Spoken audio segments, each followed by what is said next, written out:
কয়লা কোয়ারিতে কয়লা খুঁড়তে গিয়ে অঘটন, এ পর্যন্ত একজনেরও দেহ উদ্ধার করতে পারেনি এনডিআরএফ বা এসডিআরএফ বাহিনী। সোমবার সকালে সংঘটিত এই দুর্ঘটনায় রাজ্য জুড়ে তীব্র চাঞ্চল্যের সৃষ্টি হয়েছে। ডিমা হাসাও জেলার উমরাংশুর 3 কিলো কালামাটি এলাকায় একটি কয়লা কোয়ারিতে দুর্ঘটনা। গতকাল ডিমা হাসাও পুলিশ ঘটনাস্থলে পৌঁছে উদ্ধার অভিযানে নামে, তারপরও কোনো সফলতা লাভ করতে পারেনি। রাতে পৌঁছায় এনডিআরএফ এবং এসডিআরএফ বাহিনী। সকাল থেকে দীর্ঘ প্রচেষ্টার পরও এ পর্যন্ত কোনো সুসংবাদ পাওয়া যায়নি, কোনো মৃতদেহ উদ্ধার করতে পারেনি এসডিআরএফ এবং এনডিআরএফ বাহিনী। সকাল 11:15 নাগাদ এসডিআরএফ বাহিনীর 5 জনের ক্রু মেম্বার কয়লা কোয়ারিতে নামেন। তারপর 11:30টার দিকে আরও 5 জন নামানো হয়, তারপরও কোনো সফলতা লাভ করতে পারেনি। এর মধ্যে দিয়ে বিভিন্নভাবে প্রচেষ্টা করা হচ্ছে, জল নিষ্কাশনের ব্যবস্থা করা হয়েছে এবং এ পর্যন্ত কাউকে উদ্ধার করতে সক্ষম হয়নি এসডিআরএফ বা এনডিআরএফ বাহিনী। এদিকে বিশাখাপট্টনম থেকে হেলিকপ্টার যুগে পৌঁছান নেভির এক ডুবুরি দল।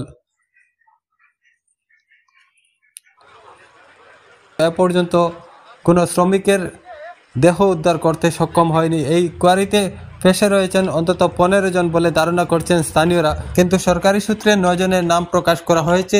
তারা হলেন গঙ্গা বাহাদুর শ্রেত, পিতার নাম মনহরভজন শ্রেত, রামপুর তক্ষশিলা, নেপালের বাসিন্দা। দ্বিতীয় ব্যক্তি হলেন হুসেন আলী, পিতার নাম আলমউদ্দিন, পাগারিবাড়ি, শ্যামপুর, দরং, আসাম। তৃতীয় ব্যক্তি হলেন জাকির হোসেন, পিতার নাম মধু শেখ, দলগাঁও, দরং, আসাম। সরপা বর্মন, পিতার নাম রাধাকান্ত বর্মন, খালিশানিমারি, গোসাইগাঁও, কোকড়াঝাড়, আসাম। মুস্তাফা শেখ, পিতার নাম হুসেন আলী, বাগারিবাড়ি, দলগাঁও, দরং, আসাম। খুশি মোহন রায়, পিতার নাম ললিত রায়, মাঝেরগাঁও, ফকিরগ্রাম, কোকড়াঝাড়, আসাম। লিজান মগর, পিতার নাম দল বাহাদুর মগর, আসাম, কয়েলকুয়ারি, উমরাংশু, ডিমা হাসাও, আসাম। সঞ্জিত সরকার, পিতার নাম কৃষ্ণপদ সরকার, রায়চেঙ্গা, জলপাইগুড়ি, পশ্চিমবঙ্গ। শরৎ গোয়ারি, পিতার নাম আব্দুল গোয়ারি, টিলাপাড়া, বাতাসিপুর, পানবাড়ি, শোনিতপুর। সন্ধ্যা গনিয়ে আসলেও এ পর্যন্ত উদ্ধার অভিযান অব্যাহত রয়েছে। এর মধ্যে দিয়ে জল নিষ্কাশনের ব্যবস্থা করছে এসডিআরএফ এবং এনডিআরএফ বাহিনী। সঙ্গে রয়েছে আসাম রাইফেল ব্যাটালিয়ন এবং সঙ্গে রয়েছে আসাম পুলিশ। তাদের প্রচেষ্টা অব্যাহত রয়েছে বলে জানা গিয়েছে। এ পর্যন্ত কারো দেহ উদ্ধার করতে সক্ষম হয়নি এসডিআরএফ এবং এনডিআরএফ বাহিনী।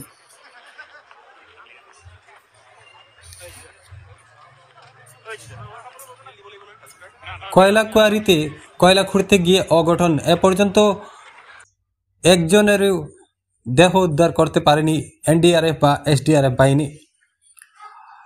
সোমবার সকালে সংঘটিত এই দুর্ঘটনায় রাজ্য জুড়ে তীব্র চাঞ্চল্যের সৃষ্টি হয়েছে। ডিমা হাসাও জেলার উমরাংশুর 3 কিলো কালামাটি এলাকায় একটি কয়লা কোয়ারিতে দুর্ঘটনা। গতকাল ডিমা হাসাও পুলিশ ঘটনাস্থলে পৌঁছে উদ্ধার অভিযানে নামে, তারপরও কোনো সফলতা লাভ করতে পারেনি। রাতে পৌঁছায় এনডিআরএফ এবং এসডিআরএফ বাহিনী। সকাল থেকে দীর্ঘ প্রচেষ্টার পরও এ পর্যন্ত কোনো সুসংবাদ পাওয়া যায়নি, কোনো মৃতদেহ উদ্ধার করতে পারেনি এসডিআরএফ এবং এনডিআরএফ বাহিনী।